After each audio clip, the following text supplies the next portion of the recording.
दोस्तों, आज की कहानी बहुत ख़ास होने वाली है क्योंकि ये मेरी सच्ची कहानी है। लेकिन ये सिर्फ मेरी अकेले की ही कहानी नहीं है, ये बहुत सारी लड़कियों के जीवन की कहानी है। कहते हैं कि शादी के बाद पति के साथ अच्छा संबंध जीवन की आधी परेशानी को ख़त्म कर सकता है, लेकिन तभी जब वह संबंध प्रेम और समझ से भरा हो, ना कि दबाव और ज़बरदस्ती से।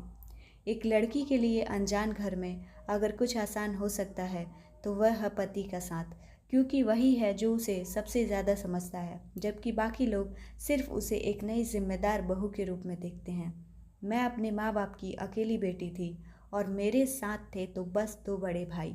माँ हमेशा चाहती थी कि मेरी शादी ऐसे घर में हो जहाँ सुख सुविधाओं की कोई कमी ना हो।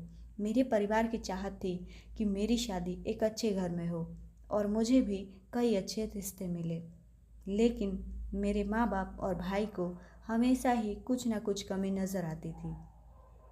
पापा और माँ चाहते थे कि लड़का सरकारी नौकरी में हो, अच्छी पोस्ट पर हो।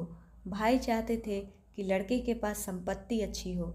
माँ चाहती थी कि लड़का इकलौता हो या सिर्फ एक बहन हो।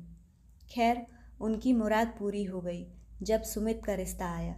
सचिवालय में अच्छी पोस्ट, दिल्ली और लखनऊ में फ्लैट, गांव में कई एकड़ ज़मीन, सब कुछ था उनके पास। शादी के 1 महीने बाद सब कुछ ठीक हुआ, लेकिन जब हम दिल्ली से केरल गए तो मुझे पता चला कि मेरे पति शराब पीते हैं। जब मैंने इसके बारे में उनसे बात की तो उन्होंने हंसते हुए कहा, तुमने कभी पूछा ही नहीं। मैंने माँ से इस बारे में बात की, लेकिन उन्होंने इसे हल्के में लिया। लेकिन जब मुझे पता चला कि मेरे पति का चक्कर एक साथ 2-3 लड़कियों के साथ है, तब मैं टूट गई। जब मैंने उनसे बात की तो उन्होंने मुझ पर हाथ उठाया और धमकी दी कि अगर किसी को बताया तो मार कर यहीं दफन कर देंगे। मेरे पापा ने मुझे समझने की बजाय सीधे ही मेरे पति को फ़ोन कर दिया।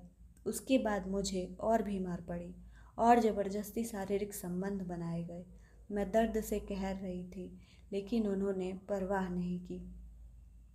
आखिरकार मैंने घर से भागकर मदद ली। पड़ोसी ने मुझे बचाया, लेकिन मेरी शादी सिर्फ 1 महीने ही चली।